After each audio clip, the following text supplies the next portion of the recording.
Ladies and gentlemen, welcome to another episode of Grassroot Chats, episode 25. It's been a break in the English Premier League, but of course, with Grassroot Chats, we're giving you all the chats from the wonderful fans. And of course, we have Chris Waddle. How have you been, sir? All good? Really ill. Really ill? What's wrong with you? COVID? Not COVID, but tonsillitis and the flu. And So when the kids go back to school, right? You get ill. Oh, okay. Well, I hope the kids are okay. If you are not okay, it's fine. As long as the kids are okay, we are good to go. And of course, we'll have our big friend, Big Steve, Mr. Tanners, depending on what kind of friend you are to him. How you doing? You good? Welcome back. I'm doing good. Glad to see everyone's okay. I'm good. Nice one. So finally, with this wonderful break we've had, before we go into that, ladies and gentlemen, please watch, like, subscribe, and of course, join us on our wonderful Grassroot Chat journey. And you never know, when we become wonderful and famous, at least we'll know you've been there from the beginning. So now that we're talking about breaks and the Premier League, gone into a nice kind of break, the Premier League has finally decided to give us a rule about COVID. And the rule actually says if you have, 4 players out or 4 players and more, then you are allowed to apply for a postponement of a game. So, is that okay? Does that make sense to you, Mr. Big Steve? It makes sense, and I suppose it's going to be from registered players. But my argument with the whole situation about COVID is that they've got academy players, and they can always bring them up into the first team. I suppose different teams are still going to, use the rules to their advantage.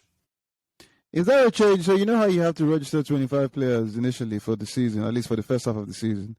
And of course, some academy players wouldn't have been registered at that point.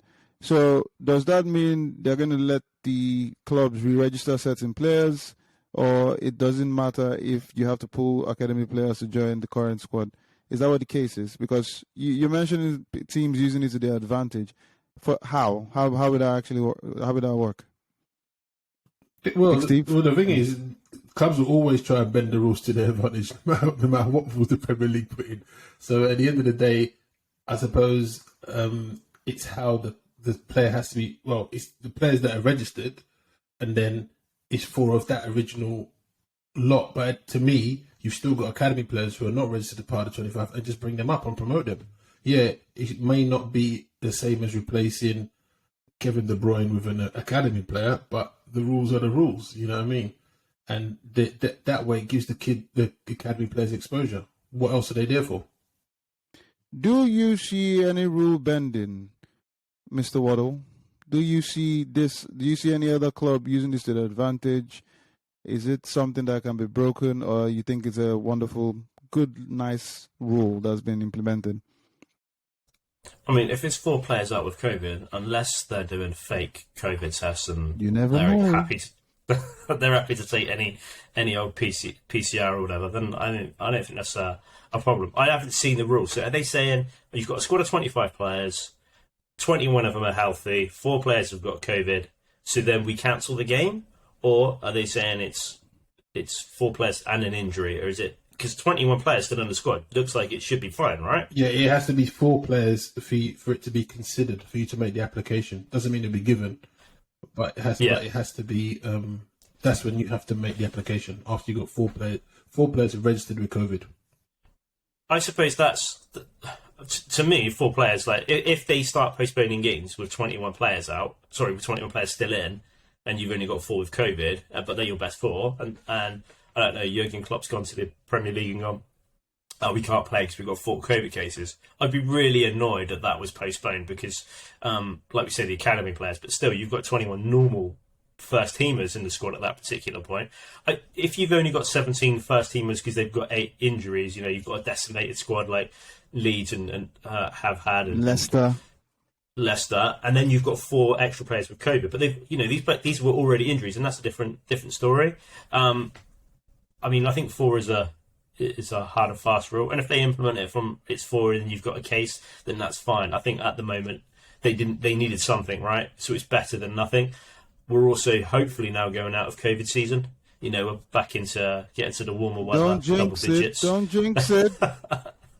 So I'm hoping that we all have a far better a year anyway, or at least enter the Premier League season with players.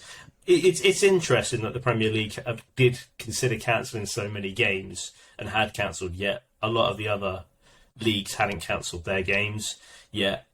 That was one of the things that was there. So a rule needed to be done, right? Because you can't have another situation like Arsenal did and Liverpool did. Right or wrong, it shouldn't have been the case that they were allowed to do it. And I agree, if you've got academy players, then maybe they should be called up and they should be made to play with whoever they've got, as long as they're, not under 16s, but if they're in the 18s or 21 category, then they should be good enough to be playing. I like the fact that you mentioned interesting, because what is interesting to me is you would think that this kind of situation would have been anticipated by the Premier League, considering the fact that you had the whole of almost half of last season playing with COVID situations. You would think, we'll anticipate this, but this thing happened, and teams started calling for, give us a rule so we can follow, and of course teams going down with COVID and all that stuff. Now, my question is now that there's a rule, is it so there's a rule, which is good, but is it a little too late? Because do you think with the postponements and stuff, has that had a big effect on the league or the outcome of how the league would look? Big Steve. It's going to have some effect, because now some teams have to play a lot of games in a short period of time, and it could be an advantage or a disadvantage. You look at someone like Burnley, I think they've got 3 or 4 games in hand on the teams around them. So, Burnley, Tottenham, Yeah, so they've got, it could be an advantage, or they could complain and say, they're gonna have to play too many games in a short period of time. But the rule should have been there from the beginning, because it was a possibility. So the Premier League should have just stood up, made the ruling, and let everyone sign up to it. But then the thing about this COVID and COVID rules and clubs taking advantage, the last time they did one of the tests was out of 1,000 and something players, there were only 33 positive cases. So this postponement surely is not just about COVID. Clubs have used things like injuries and stuff. What do you think, Neil? Yeah, but those 32 players were all Arsenal and Liverpool, weren't they? Were they? It's something in the air. I'm just going to get a hate mail. Something in the air in North London and just north of England. I think hindsight's a really good thing, and the Premier League have shown that they're not very quick at reacting to situations. Why do they need to react, though? Why do they need to react and not respond? Why? Because it's the same thing, right? No, it's not. So reaction is emotional, like, oh my God, we need to do something. Respond is calculated. You've actually thought about it. Why don't you? I mean, these things, they have meetings upon meetings here and there. Or what we're going to do for the players. Why is it that? I mean, there are many other situations that have happened in the league. Like initially, when it came with the handball situation, they reacted. People were shouting. Same thing with COVID, reaction. Surely you would think these guys were. I mean, they all claim to be brilliant people. The thing with the Premier League, they always seem to want to do things slightly different from the rest of the leagues. From everybody. Everybody else, VAR, COVID, they always want to do things slightly different to what's already implemented, or rules that are being followed successfully elsewhere. They want to do it on their own thing. And it doesn't always kind of work out. And it always makes it look like they're playing catch up. Instead of setting the trend, they're playing catch up. What do you think? I mean, good point in terms of VAR and every other thing that they always try to, let's be different. I mean, it took the Premier League one season before refs could actually go to the monitor when every other league was doing it. No, they could go to the monitor, but they were never called to the monitor or to say, they never used it like a lot of the other places. So they were still allowed to do it. I think you've got an interesting, there's positive and negatives about obviously the Premier League and the way that we work in England opposed to other places. I'll let you say that, but please tailor it to what is positive about having a COVID rule late on. There's nothing positive about having a rule for late on, but the football in England is definitely different to the rest of Europe and maybe the rest of the world, which is why people want to play here. We have harder tackling for a start. High feet wasn't really a thing when I was a kid. It got brought in a lot later. Diving was never a thing, and kind of isn't so much here as it is elsewhere. So, we have a different way. The offside rule and VAR doesn't necessarily work in the way that is great. Sometimes the obvious ones aren't flagged up for like 5 minutes and then you're waiting for it to be pulled back. I kind of get the theory behind it, but there's still an obvious one where I'm like, he was 10 yards off, like, you should have just raised the flag and brought it back and got it over and done with. But with regards to the COVID situation, there was never going to be a happy scenario. We're now, well, I'm not, you're now berating the Premier League for making a decision. No, I'm not. Later. I'm exhausting my curiosity. But we were asking for one before, so they can't go back and say, oh yeah, we introduced one at the 1st of December. Did we not tell you about it? So other than that, there was nothing they were going to win. It was never going to be a win situation for them. They didn't want to do anything about it, and I don't blame them, because how do you bring a rule in or change information when you're asking fans to go to games? So really, my problem is with the Premier League teams. You've got 50,000 fans, right? Say they're risking themselves to go and watch a Premier League game, and risking one person who's decided to go out because his mates are going out and he's got COVID, right? So they're spreading it all around. Yet you've got 25 players in the team, and 3 or 4, 5 or 6 of them have got COVID, and they can't find anyone else. Like, to me, it's just an insultment for the fans that the clubs have done that.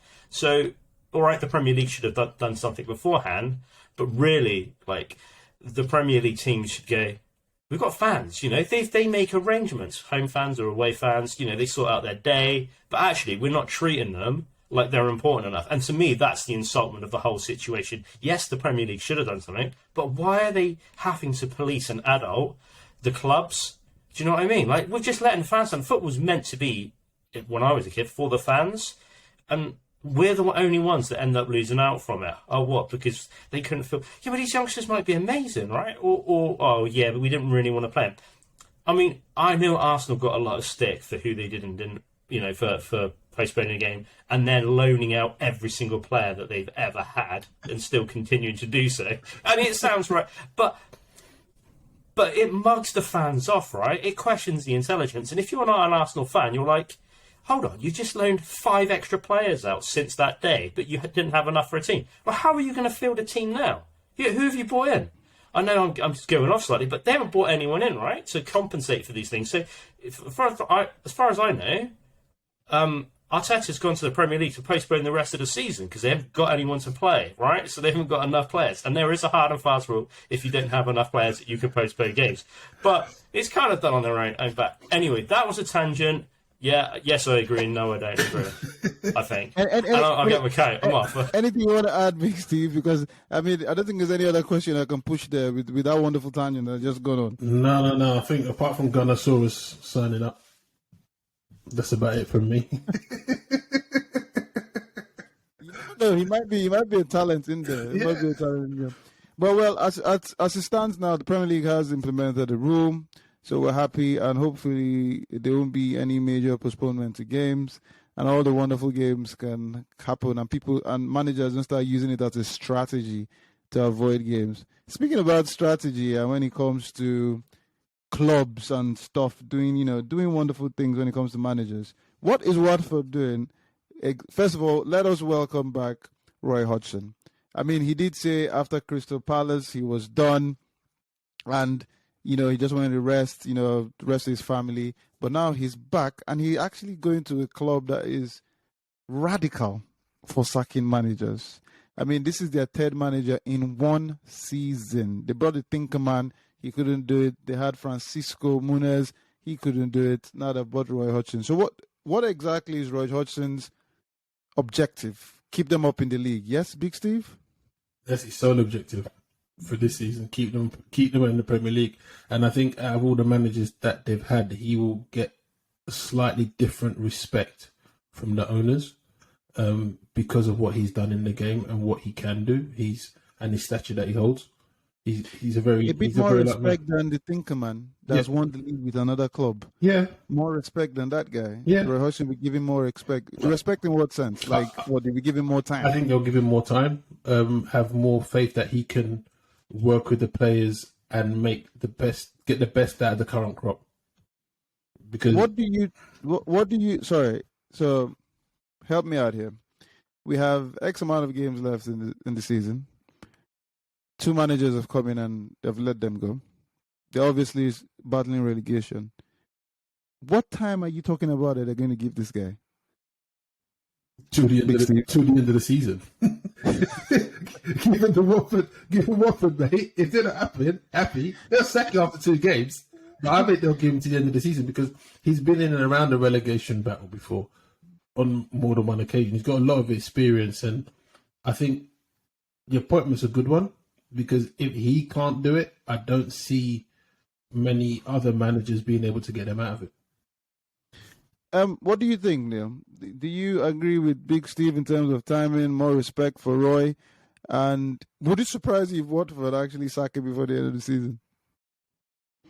I mean, it's not hard to get longer than Claudio, right? I mean, he didn't have a long contract. It's a no-brainer. I want to say it's a no-brainer for Roy. He's come out of retirement for a 6-month deal, and if he stays up, he's been promised 7 figures as a bonus, right? And that's the least that they can do. Does he want to do it on a longer-term basis? I doubt it. He's older than most managers. He's definitely in his twilight years. His experience is second to none. But he's at Watford. This isn't a well-organised club at the moment. He's not going in somewhere that's on a decent bit of form or a club that has anything that I would look at and go, right, this is a challenge that he's going to relish. It's a very, very hard job that he's taken on to try and keep them in the Premier League this year. The form that they're on, the players that they've got, he's at the end of the transfer window, so that leaves them with, unless they, I don't know who they'd sign tomorrow or today when this goes out on the Sunday, on Monday, right? So who are they going to sign on transfer day deadline to say that they're going to stay in the league? And I think they need signings because I think they need players who are going to fight tooth and nail for that club, and that's what they're missing. When they brought in Claudio Ranieri, the Tinkerman, who has worked wonders at clubs. When he won the league with Leicester, right? They had players wanting to play week in and week out. They were dying for that shirt. The defence were resolute. He was doing absolute bits there. And when he was at Chelsea, he had a really good team in order to be able to rotate it. So he's used to dealing with it in a different situation. Roy probably is more used to dealing with players like this. But yeah, I feel sorry for Watford fans. A lot. I feel sorry for Watford players because you've had 2 managers in one season. And 2 managers have asked you to play in a different way. Their last 5 matches, they've had 4 losses and 1 draw. And they have 18 games left in the Premier League, which you could possibly think, yeah, you could probably still do it. But they're 19th. Roy is going to, you could argue that he has stepped into that role in a nice position where they had a break so he could have some time to implement what he wants to do. But Big Steve, would he have enough time to implement his style, and do you think he'll keep them up? I think he will implement his style because he will just make them solid as they can be, make them difficult to beat, make the game ugly if he has to. He wouldn't be looking to do expansive football. He doesn't mind being a dull manager of a dull team, so long as they're keeping the ball out of the net. Does he have enough time to keep them up? I don't think so. I don't think he'll be able to turn it around, but he will give them the best shot of doing it. So, with what he had done in the game and the way he had kept Crystal Palace, Roy Hodgson relegated Blackburn, didn't he? Was he the one who relegated Blackburn? No. Can't remember. Okay, my information was terrible. However, why do you want to stay in? You had such a good record. You're all good. This is a very risky. Neil calls it a no-brainer. And, you came back from retirement 6 months. If you do it, nice £1 million package and all good. Now, the question here is how much player accountability is taken into the Watford camps? Because, as I said, this is your 3rd manager of the season. As a player, is it just, let's just get on with it with whatever style this guy wants to bring and see what happens? But how much player accountability is actually needed from the players this time around, Neil? Accountability is huge, and that's the problem. Watford's identity isn't necessarily there, and I think that's a mismanagement from the owners. They're doing what they feel is right for the club, and I'm not necessarily thinking that's the best decision to make most of the time of getting rid of the managers all the time. But they can't get rid of 25 players. So there's a degree of which was the easiest route to get rid of, right? So they get rid of Claudio. It was an easy decision to make. They've not won, but 1-9, I think. They're they're 17th in the league. They've just lost against Norwich. It's a shambles.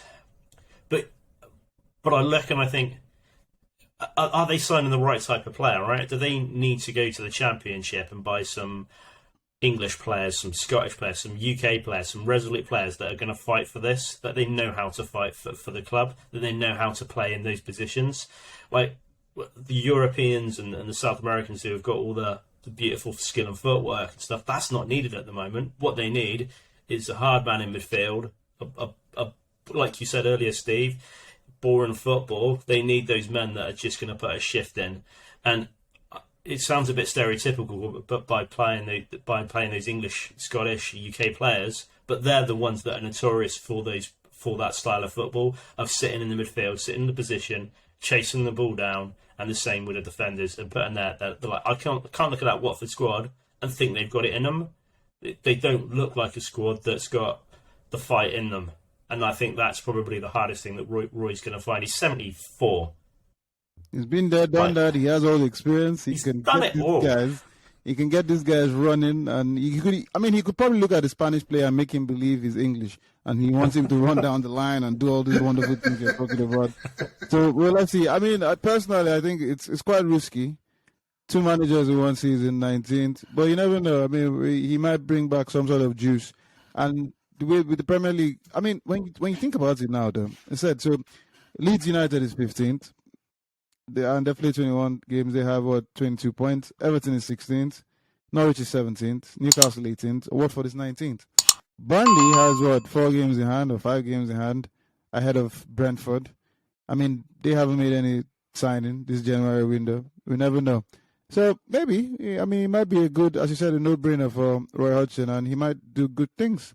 So we shall see what happens. I mean, we wish him all the best. Welcome back, Roy.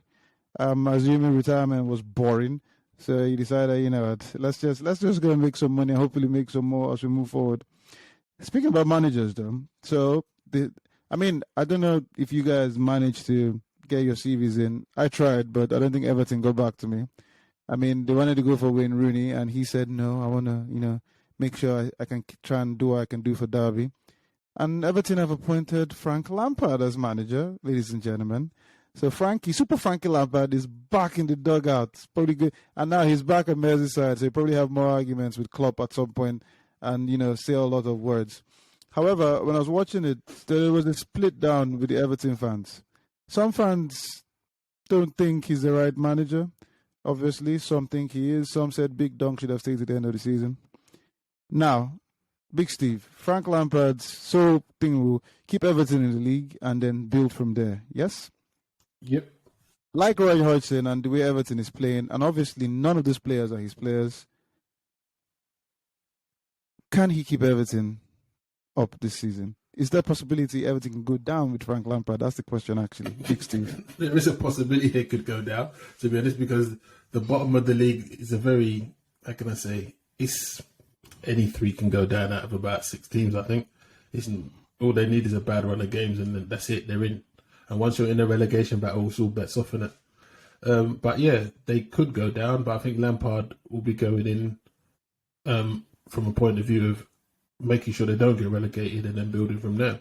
I do think he's a good appointment for them, because he's someone that has proven that he can do something in the Premier League. So he's not a complete novice. He's done a decent job at Chelsea. When he didn't have a transfer budget, he managed to get some stuff out of the players. Players will respect him for what he's done in the game as a player. And yeah, I think he's a good appointment. I don't think Duncan Ferguson was the right one. I know he's Everton through and through and all that kind of stuff, but caretaker, different mentality. He's just there to hold the fort till somebody. I would like to see him still be a part of the backroom staff, which I think all the managers, since he's come there, he's always been a part of the backroom staff for all the managers. Yeah, he has been. So I would expect Lampard to keep him on in terms of that role. But yeah, I think Lampard's a good choice. I mean, people talk about Frank. I mean, I believe Frank Lampard did well for Chelsea. But when people talk about his first season in Chelsea with a transfer ban, but that team was still world class. So let's not forget that. Yes, they had a few aging players. You say that Willian and all that. However, the team was still first class. Now, Frank Lampard is part of the new crop of new managers to come in. Wonderful ideas of football, blah blah blah blah blah. Neil, you mentioned ugly side of football, get the results in any way possible. And Everton now, one of the biggest things for them is mindset. Can Frank Lampard change a mindset? Because he's going to come in there and try and play beautiful football. Can he change the mindset with the players he has? Do you think he'll be able to tweak it just to stay up at least and hopefully then get a good budget of transfer players in? Do you think he'll come in and try and do the whole beautiful football with not so much world-class players? Firstly, Wayne Rooney rejecting the job should have been a red flag for anybody. Boyhood club. He's at Derby, 60 million in debt, minus 21 points. I think he's on 90 grand a week, which is ridiculous in itself. And he said, I'd rather stay here than go to Everton. So that must tell you how the Evertonian fans feel about the club at the moment, because he's a boyhood Everton fan, right? So it's a very weird one. Frank was out of a job, so for him, trying to get back in is just a job. He wasn't the best at Chelsea. His stats don't back up that he was any good. He did have the transfer ban. It was 1.84 points per game. I think it was the lowest win ratio of any Chelsea manager other than Gus Hiddink under Abramovich. So, but he did have the transfer ban, which no one else had that with at that time. But don't think he did great in the transfer window anyway. With the players he's bought in, it still haven't performed for them as of yet. Who's he going to buy? I think Everton are after the same effect as Aston Villa have had since Stevie G came in. And I think Frank Lampard, from a player's point of view, was a great, great player. He was there. Is he going to be a great manager and great coach? I'd have liked to have seen him be in the Championship. Maybe whether in the next season he might be, given their current run of form, just to build himself back up in order to get back up there. Do I think they'll go down? No, realistically, I don't think they'll go down. I think they've got a good enough squad. Will he get them playing sexy football like Ruhala at Newcastle? No, I don't believe he will. And I don't think that's what he's going to set up for. I think he's quite pragmatic. I think he will start off looking at the goalkeeper and the defence and try and get some confidence back in the team, try and get some clean sheets. They really could do with another striker to help out Calvert-Lewin. I believe he wants to block the move to Arsenal. And that's one of the key things, I believe, to stop him going to Arsenal. I mean, Arsenal aren't going to buy him anyway. He's not going to go to Arsenal. But just in case he was going to Loan FC. I didn't even know there was a move, man. Yeah, that was looked on the cards, he right? He probably just only wants to come for Winter Wonderland or something. He's not interested in the football. He's not interested in the football at all. No, there'll be no games. So it's a good appointment for them, where they both mutually are. I think that's going to be the key thing. I think he will get them playing some better football. He's got one. If he's signed and done and everything tomorrow, he's signed. He's been appointed. It's there on Sky Sports News. He's been appointed as manager. But he's only got 1 day left of the transfer window, and they do need some signings. He's not going to get anything. So he clearly. He's got one. You mentioned where the red flag when Rooney. Lampard would have had a look at this and go, I think I can do a decent thing here. I was out of a job. I want to get back into management. Yada, yada, yada. And hopefully he would do something good for... So one of the things now I'm trying to understand with Frank Lampard will most likely, or should most likely, have the same effect Steven Gerrard. Great player. Didn't do too badly at Derby. You said he did, compared to the other managers in Chelsea, he wasn't the greatest. But considering the situations, he actually did well. But now, the thing with Everton is this. You have said, you and Big Steve believe he should do something okay.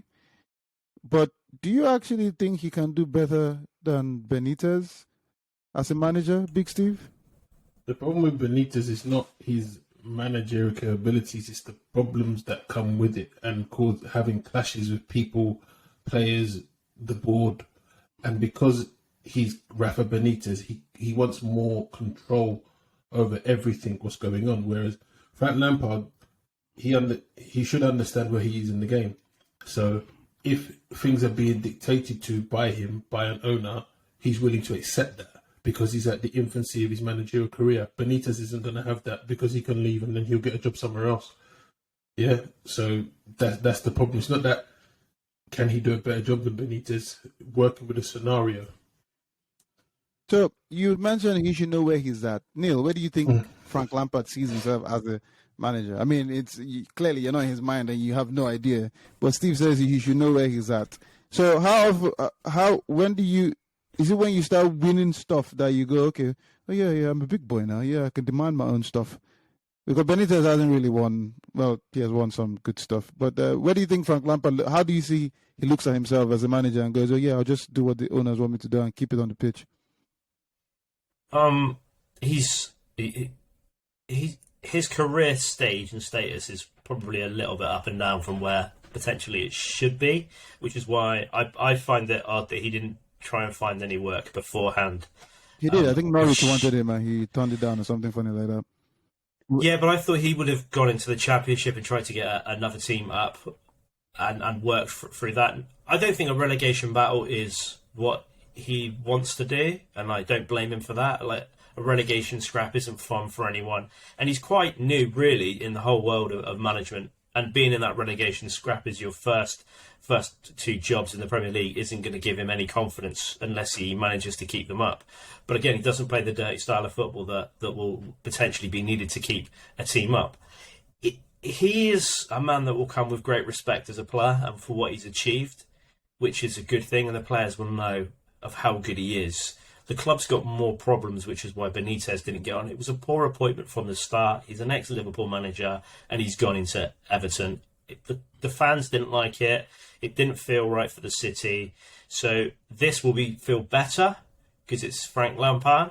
I think Wayne Rooney would have given him a bigger buzz, but obviously he said no. Duncan Ferguson was potentially the obvious, but... To be fair to Wayne Rooney, he did say, because of the situation in Derby, he didn't want to leave them. And if he could keep them up with everything they've been through, it would be the biggest achievement in his footballing career. Yeah, exactly. He didn't want to go to Everton, right? It's your boyhood club. Like, he didn't want to go. That's basically... It doesn't matter what he says, right? I owe Derby for X... No. So there's obviously something in there that it wasn't sitting right. But maybe Wayne wants to ply his trade and then work his way up to the Premier League and get more experience. And then he gets maybe... I don't want to say Everton are a small club because they're not, but in a better position than they currently are, right? Taking Everton when they're battling for the top 8 is a great... And that's usually where I would always see Everton to be. But now they're at the upper echelons of the league, and that's the problem. The fans will be behind him. It'll be interesting when they come out. He will galvanise them. He will get them playing. They will obviously stay up without a shadow of a doubt. I don't think whether he keeps Duncan Ferguson on or not, I don't know. He's been there. He hasn't been given the job. Maybe Big Dunk wants to get himself an actual job. He has always said he doesn't want to be the full-time manager. He's happy with the role that he has.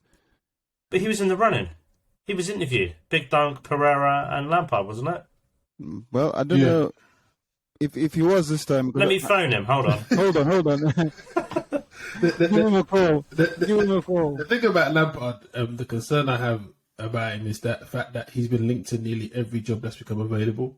He's a newcomer of the modern day manager. Everybody wants him. Yeah, but the thing is, when I see that, is he looking for a club that fits what he wants to do and be a part of a project, or he's just looking for a job? And it comes across more like the latter. He just wants a job somewhere. There's the Arsenal fans with the project. No one else in the room. Project. This is a Project Arteta, Project Loan. I think Arteta's gone into asset strip currently, Arsenal, and sell the ground for flats. I think Frank Lampard wanted a job. This came across at the right time. I think it's going to be interesting. They've been linked with Jesse Lingard. They've been linked with Van der Beek. I think that's how you pronounce his name. They've been linked with Dele Alli, Championship player, remember? Everton, a little bit buff, so he'll do well for himself there. If they can get those players in, right? I mean, they had James Rodriguez not long ago, but the player didn't want to play, and then obviously disappeared, and then didn't want to play when he went to his new club. So they can get some of that magic in there, that Juninho-style magic from yesteryear, Everton, they'd love that. And I think they just want to have a little bit of attractive football, feel safe, and then work on next season of trying to build and progress. And you think Frank Lampard, he's the right man? He's the right man for that. You agree with that, Big Steve? Yeah, you can get him to go. All right. Come on. Do you think it's a project there, Steve? Let's throw in some project and maybe Steve will actually believe it. Yeah. Well, how many players can they let out online?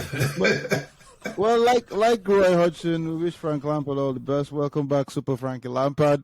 We'll see what you do and how you keep Everton on. I mean, Everton is 16th. They have 18 games left. So we shall see. We shall see. And of course, boys, it's the January transfer window, still very much open. This show comes out on the next day, 31st, Monday. So who knows? Maybe some late deal would have been done. But now let's talk about all the wonderful, sweet deals that have been done that actually, makes us giggle. I'll tell you the one deal that makes me giggle, and maybe you guys can explain this to me. Adama Traore on loan to Barcelona. This is a man that Tottenham, insulted Wolves by giving them 50 million, which I think is one of those, you don't value him that big. And now this man is going back to his childhood town where he actually started his game, and he's now going to be a Barcelona player to the end of the season. Was this a situation where Spurs didn't probably just need this guy and they put in a bid that they knew would be rejected and they didn't even go for a bigger bid? What was the point if you knew you actually didn't want this guy, Big Steve? You know how you love Tottenham. No, they wanted him, but they underestimated what it would need to get him, to be honest. And I don't think they thought that Barcelona would come in. Once Barcelona came in, going back to his boyhood club, they weren't going to get him. Simple as that. Barcelona has no pay, though. I'm sure Spurs can outbeat them if they really. Yeah, they can outbid them, but he's willing. He took a pay cut to go back to Barcelona because at the end of the day, Barcelona's got the emotional side of him. It's a bit like when Fabregas went back to Barcelona. You can't compete with that. They're going back to their boyhood club, so Tottenham needed to go in. When Rooney didn't go back to his boyhood club to manage. Because it looks better for him if he stays at Derby and keeps them up. And I think they're 7 points off. So if he does it, mate, it's going to be a fantastic achievement, to be honest. And then he'll walk into the Everton job. But going back to Traore, if Tottenham are serious about him, they should have just gone in 20 million, 25 million and buy the player. What's his release clause? Buy him. Don't go into a bidding war. Because you attract attention from other clubs, and this is what happened. Barcelona's come in. Because this Traore thing's been going on all window, since before the window. Barcelona are trying to get rid of... they're still trying to get rid of Dembele. They've told him to find a club. Might be Arsenal, mate. Well, you never know. Project Arsenal. So the thing now with Traore is that his stock has gone up in the last couple of seasons. It's actually... He's become a way better player, especially, and I give a lot of credit to Nuno. Nuno, if you're watching or listening, it is all because of you, because you made him the player he is today. He's now the baby-oiled assassin that goes around. If that name ever sticks, man, people should know it's me, baby-oil assassin. But then, clearly, Tottenham needed some reinforcements. They needed some players to go and help them.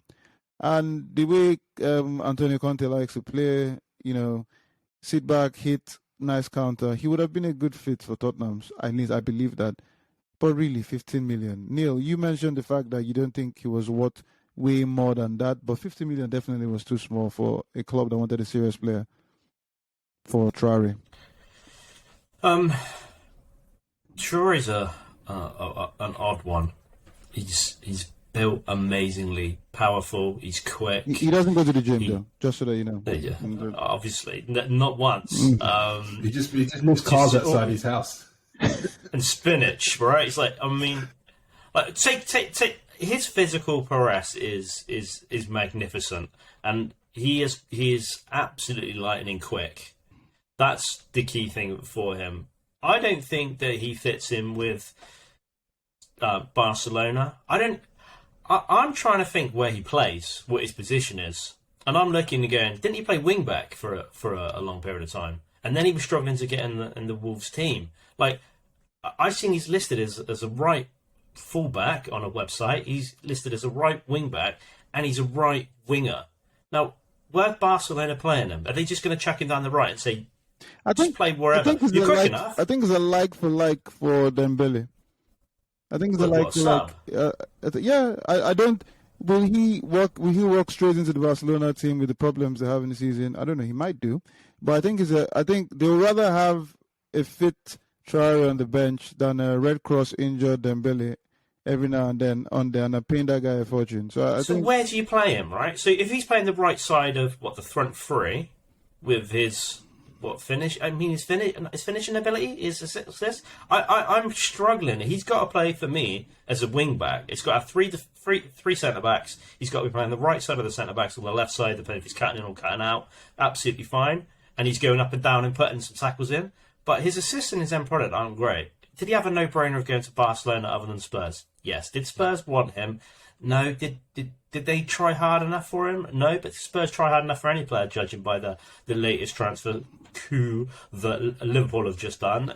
I don't know. But they have signed 2 players. So Spurs don't like to spend money if they don't have to. Right, that's the fact. They like to do business on the shrewd end of the market. Maybe 15 million was testing the waters. They didn't go back in for any more. So that shows to me what Spurs thought. And then where were Spurs going to play him? On the right side up front? They wanted him a right wing back. Exactly, right. And JJ saying that he's going to take Dembele's place. Dembele's never played wing back, so this is the problem I think he's got with him not having him. He's a dynamic, fast-paced player, and in the Spanish league, after being groomed in the English football kind of way, where hopefully he won't dive and fall down as much as possible, where you literally have players bouncing off him. I'm sure he could be suited to fit any system. Just tell him what to do and he'll do it. And hopefully his goal tally might even improve. You don't see that happening first of all, Tottenham wanted him. There was some story about Arsenal. I mean, they never put in a bid on anything. And he has gone to Barcelona now. Is there a difficulty in just seeing where this guy will play? You don't think his stock was big enough for him to stay in England for other teams? He's got 28 goals and 53 assists in his whole of his football career, 316 games. So, come on, this again, substance. But that's what I'm saying. But he's playing. But he's going to be playing for Barca. Either Barcelona have taken a massive dive, or he's going to be playing right back, which is probably fine. And I think that's where they'll end up playing him. Dembele's on his way out because he won't sign a new contract, so they're like, you've got to go. So he's only ever going to get a PSG because no one else is going to pay his wages and whatever they've got to pay for them. So that will be done and dusted there. He's going to have a great career for 6 months at Barcelona. He's then going to go back to Wolves.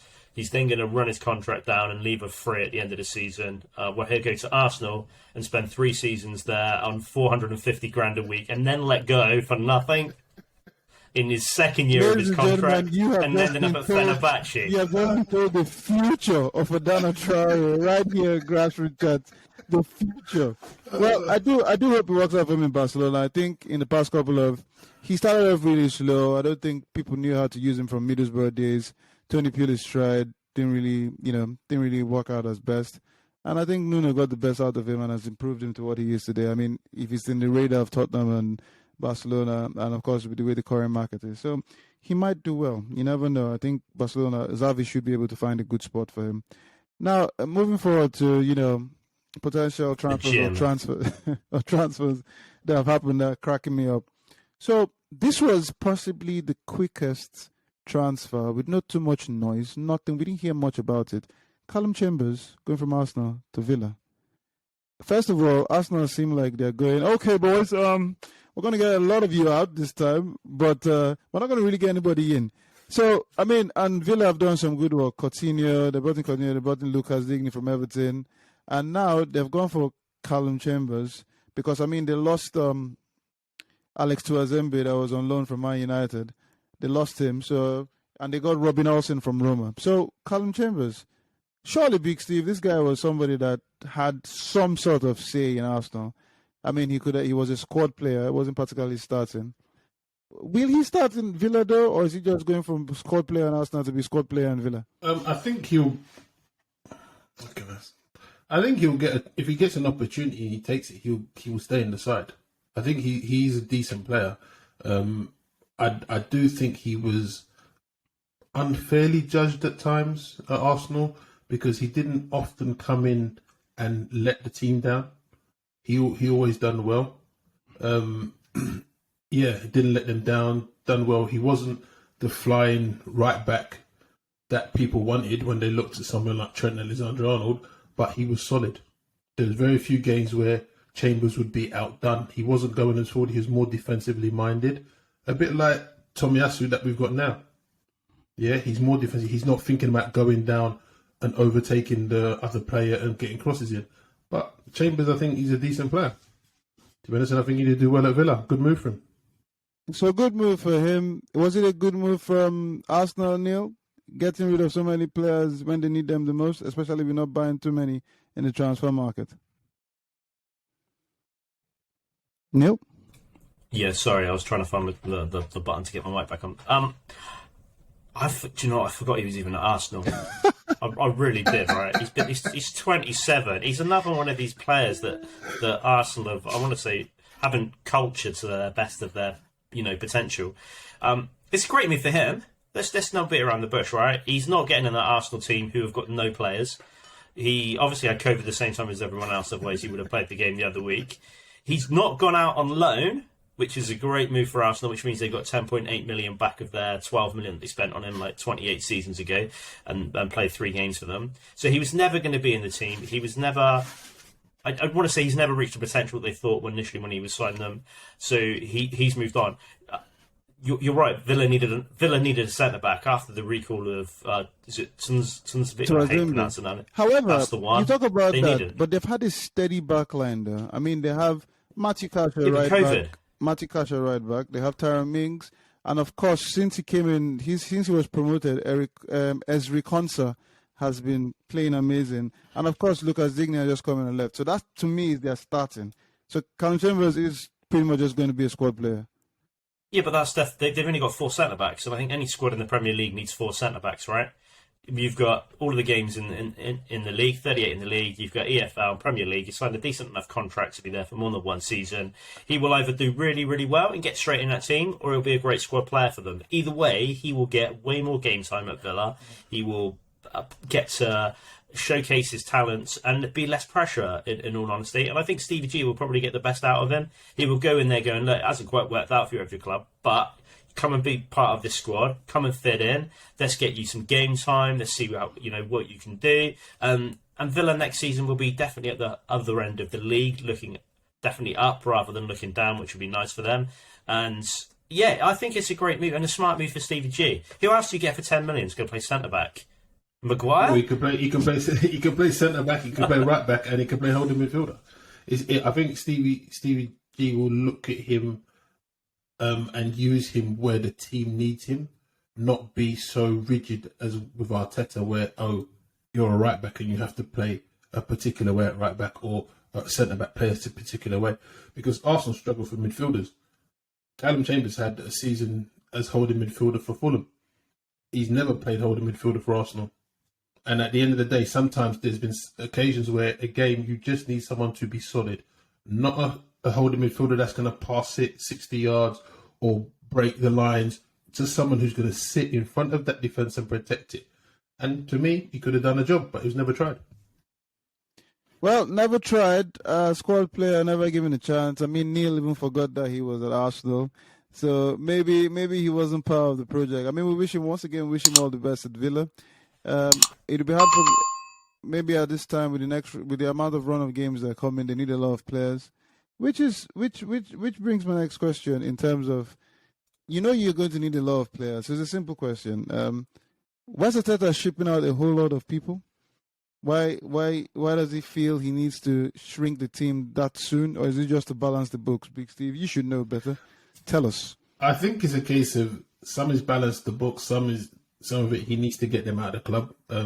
Kolasinac needed to go. He's been trying to get rid of him for over a year now, I believe. So some of it they needed to clear out. The concerning thing is that they're not bringing in anybody at this moment in time. So if the squad was thin already, if you've let people go on loan and stuff or sold them, the squad's even thinner. So not unless Arsenal's going to have a fantastic last day in the transfer market, we're going to be weaker. I know there was talk about getting Douglas Luiz from Aston Villa. There's rumours for that. There's another one, Isak.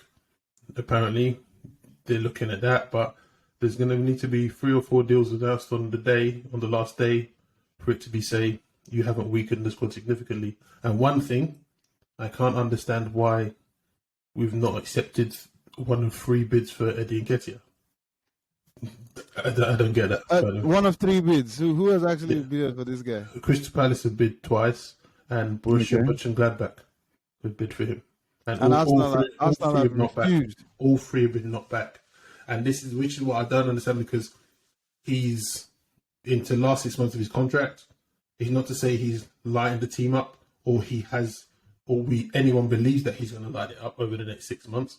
So why not just accept the bid and get someone else in? I just don't get it. Well, as you did say, Arsenal are shipping a lot of players, and one of the issues Arsenal clearly has is striking. So maybe they just feel, let's just keep this guy, even if he hasn't scored a Premier League goal. You never know, he might start tomorrow.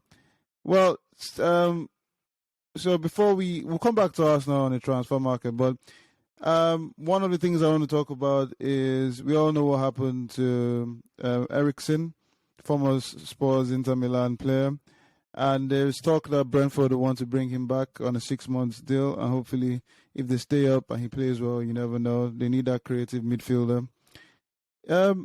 Hopefully, if he still has the IQ and the physical, strength of playing football, he should be a good signing for Brentford. What do you think, Neil? Oh, I was talking about this earlier. I think it's a absolutely great signing for Brentford. Like, you've got to imagine the shirt sales, the fanfare about getting Eriksen, a great story as well. I mean, what happened to him was absolutely horrendous. But the fact that he's alive from it, the rules in Italy state if you've had that a cardiac arrest or you're not allowed to play for 3 years, that would have way taken him past his physical peak, but he hardly was the fastest player or the hardest working player. So his brain, his football IQ, his intelligence up that pitch will probably suit Brentford. I don't know if he'll play week in and week out, but I think only his presence at that club is going to do them wonders. And it'll just be such a nice. Imagine him keeping him up. Last game of the season, he gets a 35-yard free kick or something. Like, it would just be magical, right? That would literally folklore. It's written in the. I'm predicting everything. I'm like Mystic Meg. I do notice Big Steve that Neil has a magic ball today, man. He's just predicting all these things. Predicted. Yeah, I mean, it's not magic ball, Steve. Magic ball. So, I mean, it will be fun. I mean, I think he'd definitely bring a higher class to Brentford. He's a wonderful player. Do you think, Big Steve, do you think Brentford, if he signs, I mean, he's a free agent, so they can sign him past the window. But if he signs, do you think it'll be a case that Brentford will have to tailor their style of play to him? Because I don't see him coming in to fit the way they play now. It'll be a situation everything will have to go through him. What do you think, Big Steve?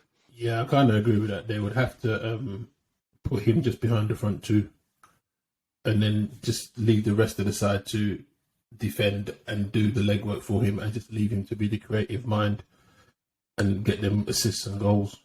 I think it's going to be a really good signing for Brentford. On the pitch, off the pitch, it's just got a lot of good vibe about it. Well, I hope he's good, and they did say he's on the verge for signing for Brentford. Is it surprising to you, Neil, that Brentford the only team that went for him? No, he's got connections there, hasn't he? Thomas Frank, Christian Norgard, and Matthias Jensen. They all know him well. They're all Danish, so I think that works in their favour.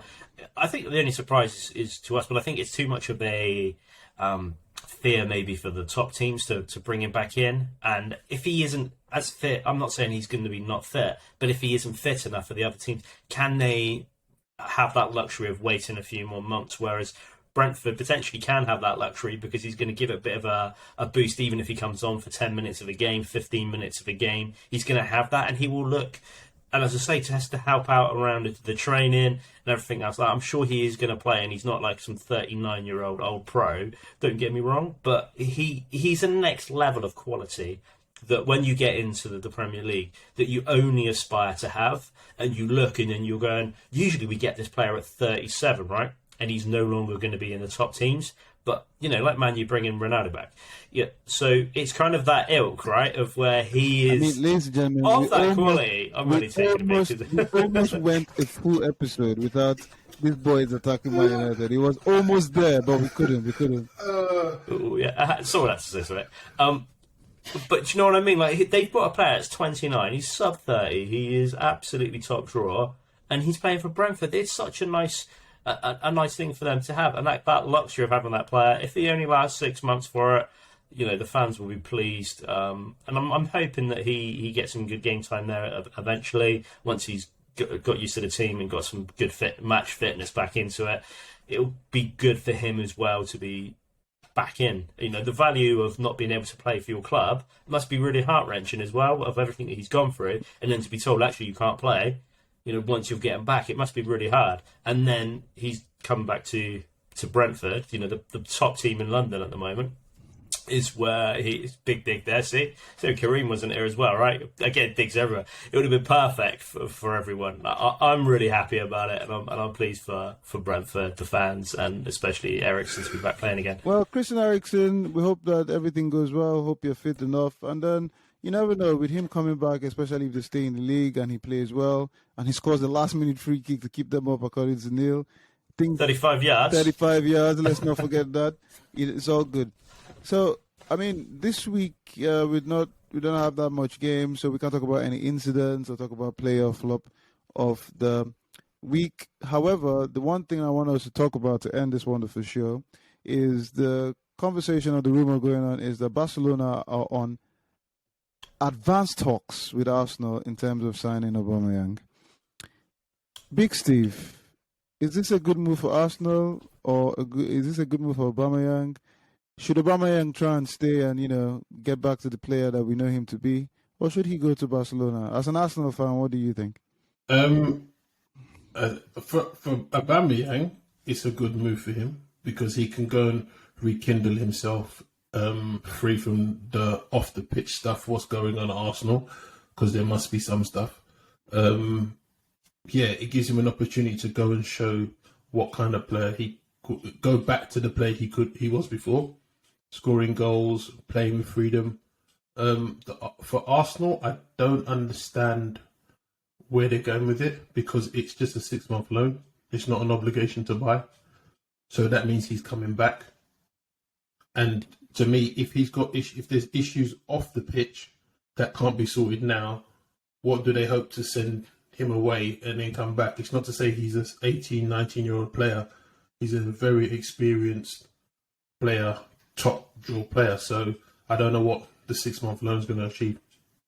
This off-the-pitch issues that Big Steve talks about, Neil, do you think is just related to Arsenal or is it with the player? Because if he has off-the-field issues now, surely he will have off-the-field issues regardless of where he plays.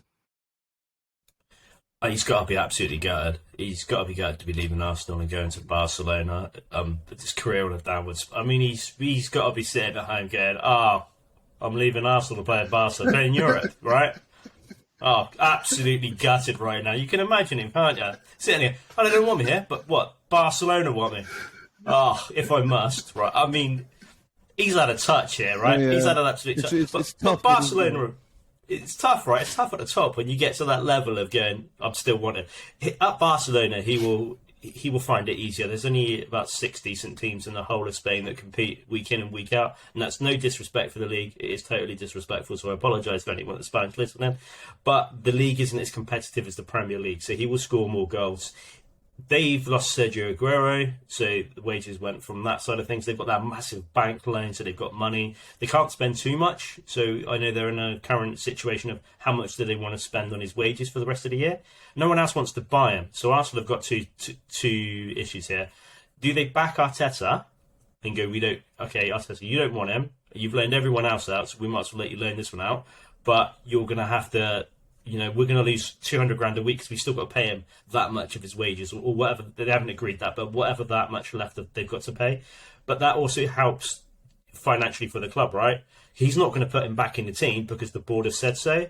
I think he'd probably walk at that particular point. and no one else is going to want to be in that project with no players. So there are a bit of a stalemate at Arsenal of what's going on. It's best for the club that this saga is gone and he is off. Whether they can get something negotiated, though, there's a option to buy. But actually, if he goes to Barcelona as well and plays really well, he's back in the shop window at that particular point. At the moment, not even training and not being with the first team is only going to hamper his marketability. So he goes to Barcelona, he gets to play in Europe, he gets to play with better quality players, he gets to potentially win something. I mean, he's win-win. But his attitude, I don't know where that stemmed from. There's obviously something going on with his clash of personality with Arteta. Maybe he can't understand everything that Arteta wants him to do. He isn't the player that will close down that Arteta wants. Arteta wants to play the same football as Man City. He's not that type of player. It worked out initially, didn't it? Because he was coming in. So Arteta didn't just implement his football from day one. He knew that he couldn't. So he's slowly been trying to get his team and trying to get the players in to do the closing down. I say play mini pep football and do that style. And it's something that's, with the budget that they're working on and the players that they can bring in, it's hard, right? You know, they're turning down bids for Nketiah because he's got more legs than anyone else. But I think they're holding out for the Newcastle money on that front. I think that's genuinely why they said no to Palace. I'm waiting to see if Newcastle will up it. Because for Newcastle, he'd be an okay signing. Up there with Chris Wood. So it's a weird one. But Aubameyang, win-win situation for everyone, right? He's off the club if he goes. He's then still on top draw football. If he gets a few games and scores a few goals, he gets back in the shop window, and maybe he goes off to pasture Inter Milan or AC Milan or something. Well, let us see what happens. I mean, it's a strange one with Arsenal, considering the fact that they haven't brought in anybody at this particular point, or at least at this time that we're doing the show. And they have let, Balogun has gone on loan to Middlesbrough, who's also a striker. You have Nathan Niles in Roma on loan, Kolasinac free, Marseille, Chambers, Aston Villa, Pablo Mari forever on loan. Don't know if that guy is a loanee. And then a whole lot of other people on the books have just gone out on loan. So, I mean, Aubameyang is a strange one for me. He has 4 Premier League goals from 14 appearances. He's clearly still your best striker in the team.